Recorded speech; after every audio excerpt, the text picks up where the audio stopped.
Welcome back to AskAPop. Today we're talking about I love you. Want to argue about it? Now, we all know that there's different kinds of love out there, but they all have one thing in common. It's a four-letter word. No, not that one. Talking about care. C-A-R-E. I don't know about you, but it's awful hard to love somebody if you don't care about them. Now, granted, I love my wife a whole lot differently than I love my son and my daughter-in-law. And I love them way differently than I love my friends. But you know what? I care about all of them. And that really doesn't change a whole lot. Now, when you care about somebody, you care about their day. You care about what's going on in their life. You care about what's important.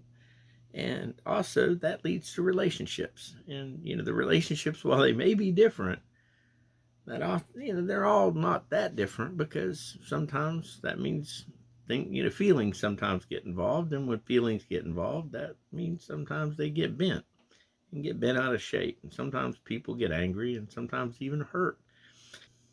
When feelings get hurt, it's because we really do care about the other person, and sometimes we all aren't all on the same page. And what brought all this on is when we were in Sunday school class yesterday, we were talking with the kids about honoring their mom and dads.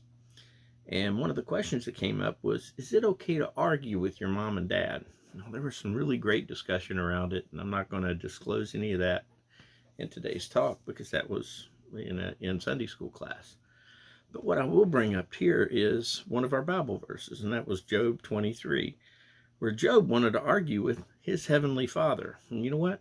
God welcomes it a lot more than the alternative, because he gave us free will, and when we're upset and angry, we might even be angry with God himself, and he'll want us to talk it out and maybe even shout it out, because that's a whole lot better than the alternative. Because what is the alternative?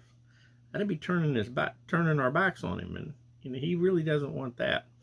Now, I don't for a second want to talk, even think I can speak for God, but we do call him our heavenly Father.